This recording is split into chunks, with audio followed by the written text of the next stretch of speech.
Welcome back to our channel. Today, in quiet reverence, we remember the talented artists who left us too soon, some only just days ago. From the icons of Hollywood to rising stars, they each brought light to the world of entertainment, until they passed away suddenly. If you feel moved by their stories, we invite you to leave a like as a silent tribute in their memory. Thank you. Now, let us begin. Take me or leave me. I mean, I'm just Ozzy Osbourne. I've lived 3 lives in the last 40 Ozzy years. Osbourne, Crazy Train, Ozfest, and the birth of heavy metal tragically has passed away at the age of 76. Even now, I still can't quite believe he's gone. My childhood was marked by long evenings sitting beside my father, both of us listening to Ozzy's voice echo through the living room. Every moment, every memory, it's all tied to his music. His passing feels not just sad, but personal, tragic. The heartbreaking news was confirmed on July 22, 2025, by his wife, Sharon Osbourne. Ozzy died peacefully at his family estate in Buckinghamshire, England, following years of health complications, including Parkinson's disease, and a series of debilitating surgeries. He was surrounded by loved ones, including his children Kelly and Jack, during his final hours. Born in Birmingham, England in 1948, Ozzy Osbourne rose from working-class obscurity to help invent an entire genre of music. As the frontman of Black Sabbath, his voice became the haunting soul of songs like Paranoid and Iron Man, defining heavy metal for generations. After his shocking dismissal from the band in 1979, Ozzy launched a solo career that would cement his legend.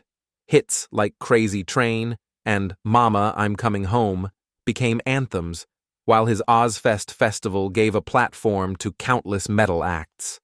He won Grammy Awards, MTV honors, and sold over 100 million records worldwide. But behind the fame was a man who endured tremendous personal darkness. Years of drug and alcohol addiction nearly consumed him. He faced public breakdowns, bizarre incidents, including the infamous bat-biting episode, and even near-death experiences. In 2003, a severe ATV crash left him in intensive care, and in 2020, he revealed he had been diagnosed with Parkinson's disease, a slow and cruel deterioration that robbed him of the stage he so loved. For many, it seemed the end was near. Yet, in the face of illness and fading strength, Ozzy found a deeper resilience. He returned to music, recording late-career albums like Ordinary Man and Patient No. 9, pouring his pain into lyrics that resonated with millions. In his final public appearance, a symbolic homecoming concert in Birmingham just weeks before his death, he performed seated on a throne, reunited with Black Sabbath for one last time. 42,000 fans cried and sang with him. It wasn't a farewell. It was a coronation. He leaves behind not only a vast cultural legacy, but also a carefully protected estate. Ozzy's net worth is estimated at $220 million, with Sharon and his children inheriting the rights to his music, image, and future licensing. Tributes have poured in from across the world. Coldplay dedicated a concert to him, Black Sabbath bandmates called him "our brother," and Kelly Osbourne posted tearful childhood memories with the words, "My heart has shattered." Ozzy Osbourne lived loudly, loved deeply, and fell often, but always stood back up. In mourning his passing, we celebrate the immortal echo of a voice that never stopped screaming against the dark. And we had that dinner with him. We were in our 70s, and he still called us the kids. Alan Bergman, The Way We Were, Windmills of Your Mind, and Timeless Love Songs, sadly has passed away at the age of 99. The news was confirmed by his daughter, producer Julie Bergman Sender. Alan died peacefully at home in Los Angeles on July 17, 2025, of natural causes. His passing marks the end of a golden era in songwriting, where poetry met melody in its purest form. For over 5 decades, Alan and his late wife, Marilyn Bergman, formed a legendary songwriting duo. They won 3 Academy Awards and penned unforgettable hits like The Way We Were, You Don't Bring Me Flowers, and The Windmills of Your Mind.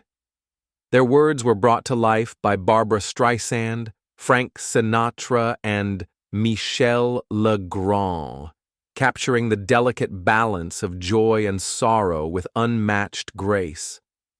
Born in Brooklyn in 1925, Alan began as a television director before meeting Marilyn and finding his true voice in lyrics. Even after her death in 2022, he continued writing, releasing a solo vocal album in 2007 that offered an intimate reflection of his work. He is survived by Julie, his granddaughter Emily, and a legacy that spans film, television, and generations of hearts. His estimated $20 to $30 million estate, built from royalties and publishing rights, will continue to support aspiring lyricists through the foundation that bears his name. I still can't believe he's gone. His songs were the soundtrack to my childhood. Alan didn't just write lyrics, he gave emotion a language we could all understand.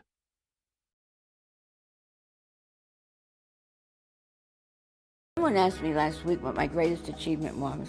My greatest achievement was that I survived. Connie Francis, Who's Sorry Now, Pretty Little Baby, and the voice of a generation, tragically has passed away at the age of 87.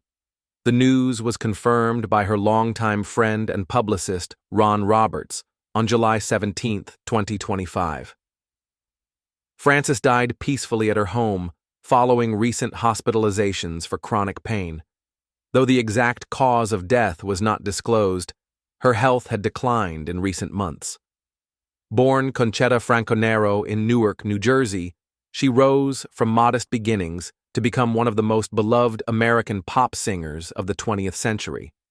Her breakthrough came in 1958 with Who's Sorry Now, a million-seller that led to a string of iconic hits, including Lipstick on Your Collar, My Heart Has a Mind of Its Own, and Everybody's Somebody's Fool. She was also a trailblazer, recording albums in multiple languages and topping international charts. Yet, behind the success was a woman who endured unthinkable tragedy. In 1974, Francis was the victim of a brutal assault that left lasting trauma. A failed surgery nearly cost her voice. Her brother was murdered in 1981, and she later battled bipolar disorder. Still, she returned, publishing a memoir, resuming concerts, and embracing a second life in the spotlight. Her final public moment came in 2025 when Pretty Little Baby went viral on TikTok. She joined the trend with warmth and humor, thanking a new generation for remembering her. Estimated to have left behind $25 million in royalties and assets, Connie Francis gave the world more than music. She gave it resilience, honesty, and heart. I'm sorry it's taken me so long to reach out to you. I miss you all so much. And I can't wait to be on stage talking to you in person. Céline Dion, A Journey Through Glory, Grief, and Grace. Where are they now? There are voices that linger long after the last note fades, voices that stitch themselves into the fabric of our memories, our heartbreaks, our triumphs. Céline Dion's voice is one such wonder, clear as cathedral bells, yet weighted with the hush of hidden pain. She sang for the world, but more often she sang as though consoling just one broken soul in the dark. Born the youngest of 14 children in the riverside town of Charlemagne, Quebec, Céline Marie Claudette Dion entered life not with fanfare, but with lullabies. Her father, a butcher, and her mother, a homemaker with a warm contralto, filled their modest home with music not as entertainment, but as oxygen. From a high chair in the family's basement cabaret, Céline learned to harmonize before she could spell her name. Her earliest audiences were neighbors nibbling home-cooked food, her siblings strumming guitars, and the occasional barroom patron startled by the power of a girl barely tall enough to reach the mic. By age 5, she was performing in the family band. By 12, she co-wrote a song with her mother and brother and mailed a cassette to René Angelil, a producer so moved by her voice that he mortgaged his home to finance her debut. That act of faith bound Céline and René in a destiny that would span continents, decades, and hearts too many to count. Her French-language albums dominated Canadian airwaves. At just 14, she stunned judges at Tokyo's Yamaha World Popular Song Festival with Tellement j'ai d'amour pour toi. But it was 1988 that shifted the stars. Representing Switzerland, Dion's soaring ballad Ne partez pas sans moi won the Eurovision Song Contest. That performance, beamed to 600 million viewers, wasn't just a victory, it was an arrival. Yet Céline's crossover into the English-speaking world wasn't handed to her. She took a year off in 1986 to undergo dental surgery and master English pronunciation. Her commitment was monastic. She would sing vowels into a tape recorder for hours, René recalled. Every sound mattered. Her reward came in 1991, when Disney paired her with Peabo Bryson for the end credit ballad of Beauty and the Beast. The single won her first Grammy and reintroduced her to a world that hadn't yet realized how much it needed her voice. Then came 1997, when director James Cameron sought a love theme to anchor the cinematic giant Titanic. Composer James Horner turned to Céline. She hesitated at first. Another movie ballad felt too safe, but recorded a single take of My Heart Will Go On. That take became the final master. The whistle flute intro, her breath-caught phrasing, and that climactic E-flat. Together, they did what no ship could. They endured. The song topped charts in 25 countries, earned the rare trifecta of Oscar, Golden Globe, and Grammy, and became synonymous with an entire generation's idea of love and loss. But Céline Dion wasn't done. Her Vegas residency, A New Day, directed by Franco Dragone, blended Cirque du Soleil spectacle with vocal perfection, redefining live entertainment. The show and its successors grossed over $500 million. Yet, night after night, she lit a candle backstage, murmuring names of loved ones before walking out to 4,000 cheering strangers. She never let fame drown memory. By 2000, she had sold over 100 million albums. But her legacy wasn't just numbers. It was her sobriety journey, not from substances, but from spectacle. Fame never intoxicated her. Instead, she remained grounded in family, ritual, and humility. She once said, "I've sung for 80,000 and for 8. But the only performance I regret is the one where I forgot to breathe." And breathe she did, deeply, fiercely, through every crescendo of success. Her voice, often compared to a Stradivarius, was maintained like one, with steam, sleep, and lemon honey from her mother's thermos, shipped to every city she toured. This was the golden arc, the stage lights, the gowns, the Grammy nights. But the key of her life would soon modulate. But even a Stradivarius weathers. By the late 1990s, Céline was performing over 200 shows a year, shifting nightly from thunderous power belts to breathy whispers. Though her chords never ruptured like some peers, her voice began to swell, thicken. In 1999, she paused her career publicly to start a family, but privately, it was to rescue the very instrument that had lifted her to heaven's rafters. She underwent strict vocal rest, speech therapy, fertility treatments, Years of long-haul touring had disrupted her window of conception, and blocked fallopian tubes made pregnancy elusive. IVF succeeded in 2000, but came with brutal side effects: edema, fatigue, insomnia. Her son, René Charles, was born in January 2001. She returned with A New Day Has Come, not just an album, but an affirmation. Still, life, as Céline once said, has a way of teaching in chords of pain.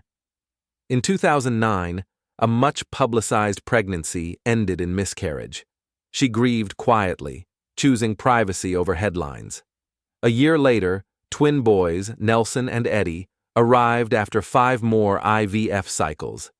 Each birth reshaped her career rhythm: custom gowns for better diaphragmatic flow, revised set lists, monitored iron levels to combat anemia.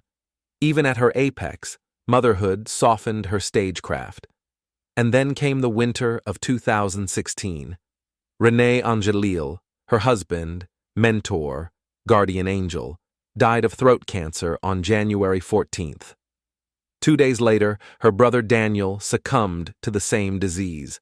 Céline had lost the man who discovered her, the man who built her, and the brother who sang beside her as a child, all in 1 week. She didn't speak much that season. What could she say? She placed a stool stage left during every show, a spotlight hitting its emptiness during All by Myself. That was her eulogy. Her weight dropped. Tabloids whispered of anorexia. But doctors saw a body straining under cortisol and insomnia, a grief too massive for food or rest. She called it a silence inside me I didn't know how to fill. But Céline doesn't run from pain.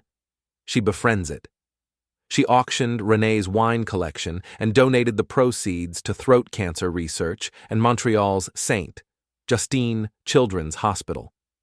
She transformed her sorrow into philanthropy. She spoke of grief as love with no place to go, a mantra for millions quietly mourning their own.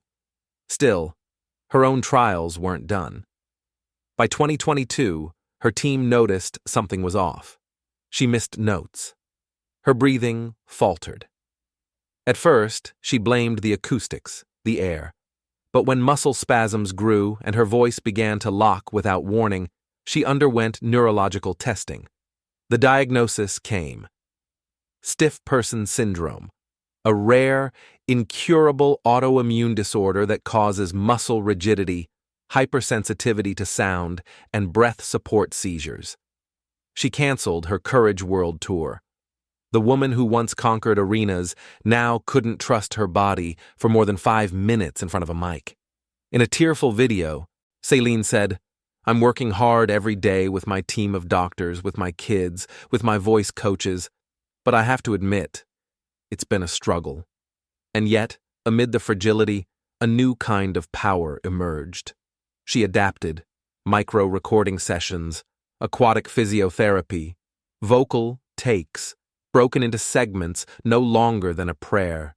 She recorded songs by salt lamp, listening to metronomes in near darkness, whispering notes before trusting her voice to rise.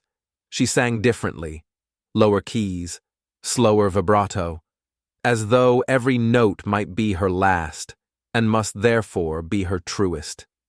She was no longer trying to sound perfect. She was trying to sound alive. Her recovery became a kind of artistic redemption. She showed the world what resilient looked like, not in sequins and spotlights, but in yoga mats and medical charts. In the middle of her darkest chapter, Céline Dion began writing a new kind of comeback. In 2025, Céline Dion no longer lives on arena reverb or standing ovations. Her days begin in a Mediterranean-style home in Las Vegas, where the hallways are wheelchair-wide in case of spasm, and the pool is kept warm for muscle therapy. Her studio is just steps from the kitchen, not for convenience, but so music and motherhood can coexist in the same breath. She no longer rehearses in hours, she records in bursts.